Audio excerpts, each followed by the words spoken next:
There's nothing better than a dollar bin comic haul. Unless it's a 50-cent bin comic haul. Check it out.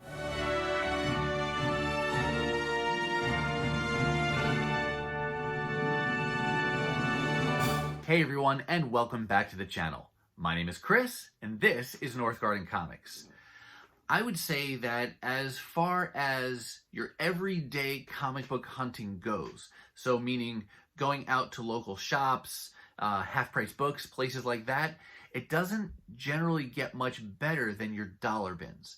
I have a couple shops in my area that have 99-cent or dollar bins on a regular basis, and they fill those with some older issues that tend to be a little bit more damaged, and more recent issues that maybe represent overstock of things that they over purchased, and they're just trying to move those out through the dollar bins. But that's really the best it gets for your everyday hunting outside of shows and conventions. But every once in a while, I get a little extra lucky and I find 50-cent bins in those same shops. And one example is a store here in the Twin Cities called Comic Book College. I've done some hauls from them in the past, but they will have books that are normally $1, and then they'll have books that are normally $2 or $3.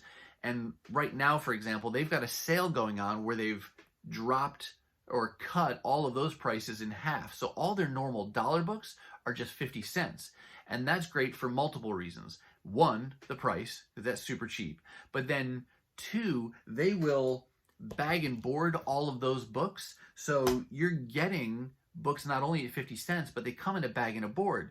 And that's a little extra special, I think, because many times, I don't know about you, but many times for me, when I'm looking at 50-cent books at shows and sales and things, you might even have those books that aren't even bagged and boarded because they're 50 cents. And that just doesn't bode well for those books as far as damage. Even if the books are going in pristine shape when they're put into the box, just from having people rummaging through those boxes, they're bound to get bends and tears that otherwise they wouldn't get if they were bagged and boarded. So Comic Book College, great thumbs up to them that all their stuff is bagged and boarded that way.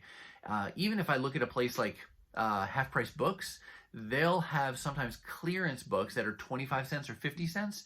But even then, the downside is that they will stick that 50-cent price tag directly on the cover of the comic. It won't be bagged and boarded, and that just kills me. And I used to get a lot more of those and had some techniques where I could try to get those price tags off, but in the last year or two, I've kind of strayed more away from that and just kept myself to the books that are bagged and boarded, and I don't want to deal with the headache of trying to pull those price tags off, unless it was a key, and then in which case I might take the extra time to get that tag off of there. But for the most part, not so great. And I know that if I'm patient, I can find those same books for 50 cents, $1, and it'll be bagged and boarded, and I'm willing to pay a little bit extra like that to not have to deal with the headache of having to remove that price tag. But Comic Book College, like I said, 50 cents a book for what I'm going to show you today. It was a great sale, and 50-cent books are a great way to fill in runs, a great economic way to fill in runs, especially if you're working on titles that have many books. You can, think about titles like Uncanny X-Men, Captain America, Fantastic Four. If you can find some of the issues in those runs that are hundreds of issues long, if you can find them in decent shape for 50 cents a piece, that's a great way to build those runs out. And I've got some examples of that I'll show you today.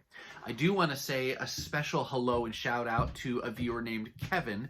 Kevin happened to be there in the store in those same $1 and 50-cent bins that I was in when I went into Comic Book College that day. So hey to Kevin, thanks for saying hello to me, and you're the first person who's ever pointed me out or called me out in a public place since I've had a YouTube channel and said something like, hey, don't you have a YouTube channel? So that was pretty cool, my little 15 seconds of fame there. But one question, Kevin, if you're seeing this, I hope you get to watch this video. What did you come home with from Comic Book College on that day I saw you hunting? I know we chatted a little bit, but I don't know what you wound up taking away and adding to your collection. So again, Kevin, if you're watching, let me know in the comments what you wound up bringing home from your hunting. But in just a minute, I'm going to show you the books that I brought home from the store that day. But before I do, got to say the housekeeping stuff. If you're new to the channel and you like this kind of content, please take just a moment and hit that subscribe button. And as you watch, if you see something you like, please give it a thumbs up. And as always, let me know your thoughts and questions down below. Now that the housekeeping is out of the way, let's get me out of the way and give you a closer look at these books. All right, we're going to get started here with a Daredevil comic. This is volume 1 of Daredevil. I'm not working on the entire volume that ran 300 some odd issues, but I am focusing in on particularly the AntMan run, which ran from issues 236 to 291. And so this is kind of a cool issue to have found because it's one of those bookends that was the last issue in her run, and it's in good condition. So happy to be able to pick that up, especially in such good condition and for only 50 cents. And a lot of the issues in this run you can get pretty inexpensively, though I will admit that when you look at the interior pages, a lot of the issues that I see, regardless of price, have more of that, a lot of ink transfer that happened from one page to the other, so you get a lot of rubbing off of the dark inks. So the pages don't always look fantastic, but definitely still readable. So I do try to hold out, though, for a nice condition cover with nice white in the corner box art and down here where you've got the barcode. But that's good. Got one of those bookends, and now I continue to fill in some of those runs that I've got from AntMan.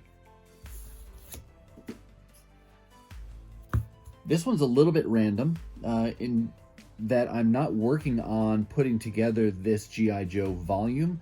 I have some of the issues from when I was a kid. I remember collecting a bunch of the G.I. Joe special missions. So it was like a 28 issue tie-in series. And then I have some of the yearbooks and the Tales of G.I. Joe.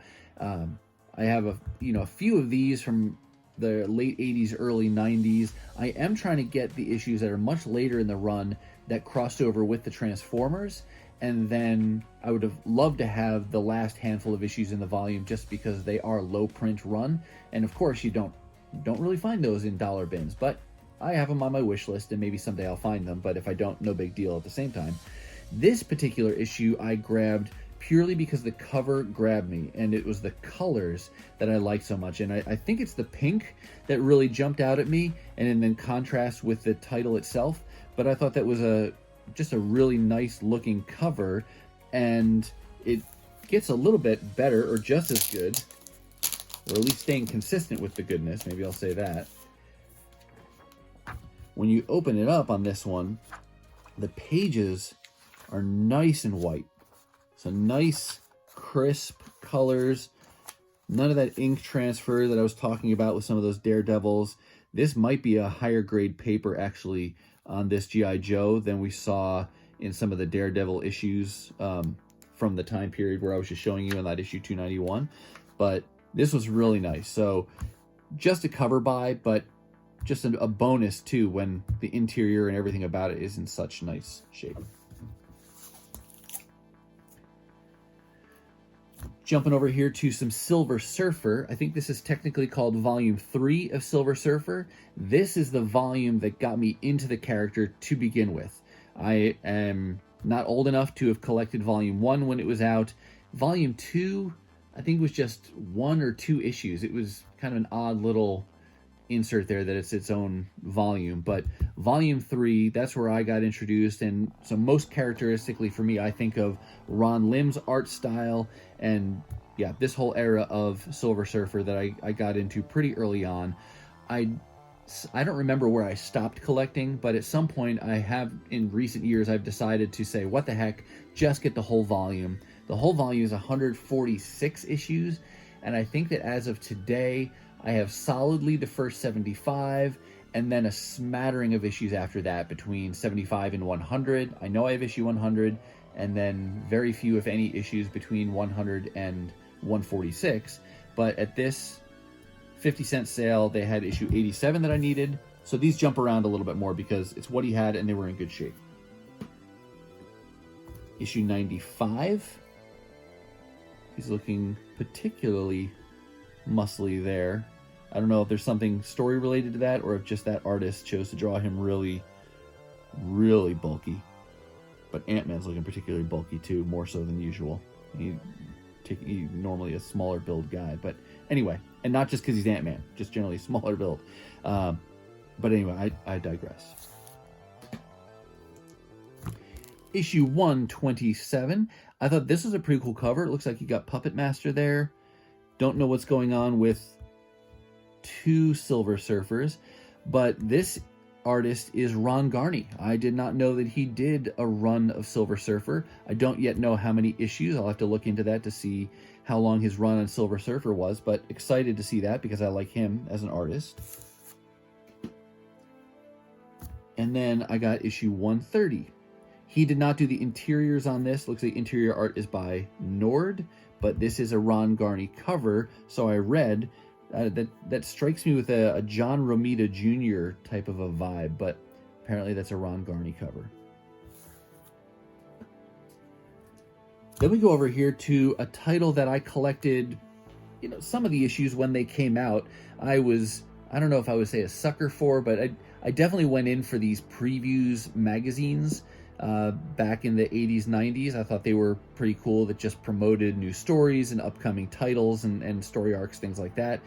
I don't have many of the issues, and in fact, most of the issues I have are further along in the volume, but they're fun pickups when you can find them in good shape for 50 cents. There's a few keys that have come out of this. There's the one with Stan Lee on the cover, and I think He-Man on the cover, and it's usually cover-related things that make it a quote key, not, hundreds of dollars, I don't think, but, small keys. But they're still pretty cool, and I've decided that as I see these issues that I like, I would pick them up, and one of the things I like are the X-Men covers, so that's why I picked up issue 33. Looks like we're getting ready for some XFactor action here for that one. And issue 39, more XFactor cover there. Jumping ahead to issue 58, advertising the Fall of the Mutants storyline. Looks like they kind of adopted that similar style to the 25th anniversary border. And then one other Marvel Age, this is issue 68 with a Wolverine Havoc cover. Thought that was pretty cool looking. So again, I buy them mostly for the cover art. Fun to flip through these occasionally to see what was being promoted or previewed at the time. And when I can find them cheap, they're a fun pickup. I wouldn't spend big dollars on these books.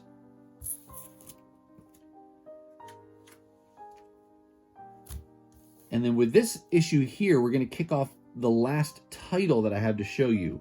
The Ultimate X-Men is a volume that I can't remember when I decided to get into this volume or collect the whole thing. I remember picking up the free comic book day issue or printing of the Ultimate X-Men #1, but I didn't ever really get any of the issues until the last couple of years, and it may have been, I think I was even traveling for work, and I went into a half-price books, and I found a bunch that were 50 cents a piece, and they were bagged and boarded like this. That may have been where I really decided to get into it, but I love the X-Men, and the Ultimate X-Men is a very achievable volume to collect.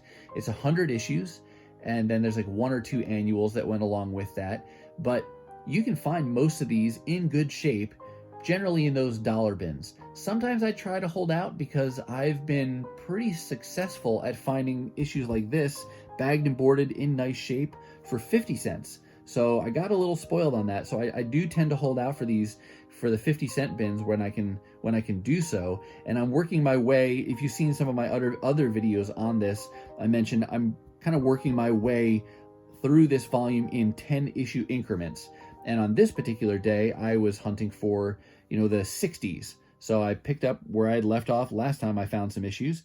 You got issue 61. This does start a new story, this Magnetic North Part 1. And so while I take this in bites of 10-issue increments, I'll also consider a story. So if a story ends 1 or 2 issues after that 10-issue increment, I'll go ahead and get those if they're there, because then I can at least round out the story, and then I'll pick up, with the next chunk on my next, as I, go forward in the future. But the other thing about this I like is that Stuart Immonen is doing the pencils at this time, and he did a couple different story arcs throughout this Ultimate X-Men run, and I really like his style still today. So these are some of his earlier issues, but issue 61,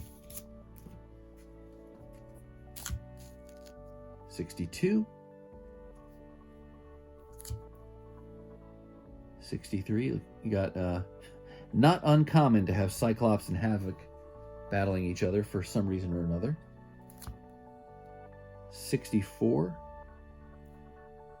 You got some Ultimate Avengers on the cover there. Or the Ultimates, I guess, as they're called in the Ultimate Universe. 65. 66. Turns out, after I got home, I realized I already have this issue. I didn't pay attention to my CLZ app. I had it open, but just assumed I was missing all of those. But at some point in the past, I did actually pick up 66, and now I have 2 of those. But it was only 50 cents, so not too bad. 67. 68. 69. And I think this triangle here, I don't know how many universes there are in the multiverse, but that seems to be one of those things that's pretty consistent across parallel worlds, is that love triangle. And then last here, issue 70. This, I didn't even catch this at first. It's kind of gross if you think about it in real life. Cyclops here strangling the Blob. I'm guessing that's the Blob. But then here's Toad up here, and I wasn't sure what he was holding. It looked like he was about to hit the Blob with something, but that's the Toad's tongue. That's gross, and I imagine it's got to be super slippery, but painful for the Toad as well. So just a little commentary on the front cover there. But 20 books in total that came home with me from Comic Book College on this particular hunt, all at 50 cents a piece. And now with this Ultimate X-Men run, looking forward, I have less than 30 issues to go to have the entire 100 issue volume. All right, that's going to do it for me, and that's going to wrap up this 50-cent comic haul from Comic Book College. I hope you saw something that you liked, and if you did, don't forget to give it a thumbs up and hit that subscribe button. What kinds of things are you hunting for and bringing home in your recent comic book adventures? Let me know down in the comments. Now, if you're not quite ready for the fun to stop, I've got a couple hand-selected videos here for you to check out, including a bunch of books I brought home from a 25-cent sale. So if you thought the 50-cent haul was cool, you definitely want to check out that quarter sale. As always, thank you so much for watching, and I'll see you next time.